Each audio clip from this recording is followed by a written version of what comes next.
these points, honestly, I wouldn't be surprised if we start to see redaction of the rules, because if you have Prado and Tom Vial running back to Europe, that's not a good look for Moto when they have a series of World Supercross that's trying to compete with them.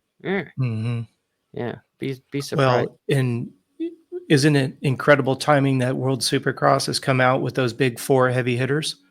You think about what that's costing them to bring those 4 guys over there. You know, and we know we've talked about on the show before, those 2 new investors, those young guys, literally billionaires. So it's not a money issue, never will be a money issue when it comes to WSX moving forward. And I think that's something that a lot of people have forgotten about. Yeah, off to a rough start, like any new business. There's been some changes of ownership and management, but Johnny, when did those 2 billionaires come on board? Was it in 24 or was it all the way back in 23? I think it was towards the end of. It was the end of last year, is what it was. Well, but you're talking no. It was the beginning of 23. It was the beginning of last year. So I thought it was in Q4 of 23. Yeah. So think about it. You've got 2 billionaires. Money's not an issue. Never will be an issue. Billionaires, 2 of them. And then they've gotten a lot of the growing pains worked out. Look at who they put up as their 4 marquee guys. And I know some people were a little bit, pissed off that it wasn't Vince Freezy. He kind of put him on the map and then got bumped, right? But look at the 4 guys. Webb. Now, one of the things that I find interesting is when you look at the idea that Tomac was listed as going to World Supercross. He's going to KTM. We've never seen KTM support World Supercross. We know that Vial is not going to be on KTM, at least not on stateside, and he's signed up or he's committed. So when let's just say he does stay in KTM, what does that say about World Supercross that now KTM's making a commitment to go? But if you have Tomac going, and we know that he's a KTM deal, let's say Vial doesn't stay on KTM for whatever reason, North America, KTM's allowing Tomac to go race World Supercross, and what bike will he run when he goes over there? Because like when he was riding for Yamaha, right, he was on a Yamaha bike, but it wasn't a Star Yamaha bike. I forget. I think it was CDR Yamaha. I think is who provided him the bike. So you start breaking that. You see a momentum shift here. World Supercross has got 4 big dudes, one of which is Tomac, which is now in KTM, who's never supported World Supercross. You don't think there's a momentum shift going on? 2 billionaires can make shit happen. And if they get the momentum, you are right. It's looking, and then not to mention when you have guys like Tom Vial and Prado potentially tuck and tail and run into GPs again. But then they will probably then race World Supercross. I was going to say, I think it's less about going back to the GPs as much as it is releasing themselves to go make more money doing 4 to 5 races than they'll make the entire year of racing here in the States. See, that's what you have to keep in mind. The amount of appearance money that they're getting alone is going to be 3 to 5 times more than what they're going to make if they won every national over here. And to do 4 races. It's going to be in 2 months rather than make the same amount of money in 2 months with 4 races than racing an entire summer.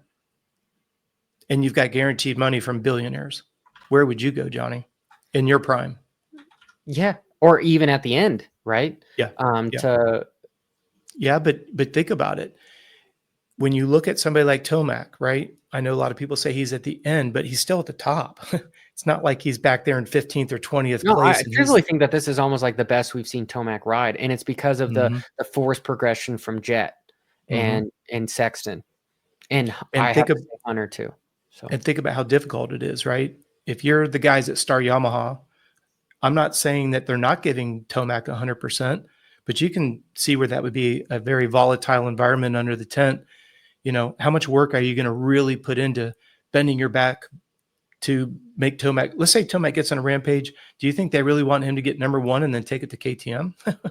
Hell no. That's the last thing they want. You think Bobby Reagan would even remotely allow that to happen? If it got to a point where Tomac started gaining momentum, you think Bobby Reagan's like, yeah, let that boy win and then take my number one to another team? I don't know. Well, he might be able to do it for SMX, not the Moto stuff, but maybe for XMX. Yeah, SMX is a complete, but do you see the momentum that SMX has gotten in a very short period of time? Because it's gone from a disorganized, one of the things that's still it's forcing the riders to race a little moto so that they have a guaranteed spot. Yeah. Because watching Webb, talking with Webb, it was like, hey, just sort of phoning it in so that I get the points. Like, people don't give a crap about moto right now. I mean, I'm saying the riders at least are finding less and less involvement in moto. Yeah. And so, even talking with Donnie Hansen, where they were having like the first 3 supercrosses, then it was a motocross, then it was back to a couple supercrosses. I'd really like to see that stuff happen. I want to change the subject for just a moment, but it's on the same thread of thought. I've heard several people, particularly at the AMA, say that as soon as the riders complain that the season's too long, and I've heard some media pundits talk about this as well, it just shows me again that there's another agenda underneath the hood a little bit. I've heard several times the comment be made that the riders complain that the season is long, and then as soon as the season's over, they go and do overseas races. That's probably one of the most unintelligent conversations I've ever heard. Why would the riders go and do more pickup races during the off season? Because it's guaranteed money that they don't get when they do race a series that goes from January to October. When you can make more money going over and doing 2 or 3 races, guaranteed money, it is essentially an insurance program. So if you do get hurt, you still made more money. You see the problem? People are like, well, they bitch about the season's long and then they go and they do more European races or they do appearance races. Yes, because of the pay. They don't want to go fucking race more. They're getting paid to do less races, which makes them more money than if they race a 10-month series. Appearance money is going to stop once World Supercross gets more popular because they're going to have appearance money from WSX? Yeah. No, I think it'll go up. I think it'll go up substantially. Because as the series is so new norm for that. The series is a business. They're running the business not like a monopoly like we have here in the States. What you have over there is they're investing in the riders. The series goes up. They make more money. They give more money to the riders. Series goes up. You say it all the time, rising tide. It's business 101. It's business 101 when you step away from a monopoly. If you reinvest in your product, everybody benefits. You think about any big company, that's an interesting way of looking at it. And there is some sort of rapport that you have there with potentially it being just that, an insurance policy for a rider to, hey, I get hurt, but I made $1 million over in World Supercross, so I'm still net positive.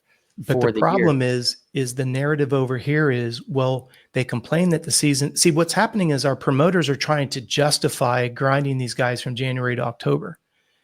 And then when they say, well, they go and they do European races, they do races for, that's a very, very sly way, a very manipulative way to say, oh, well, the reason why they're doing that is because they're just not tired and they want to keep racing. No, it's for money.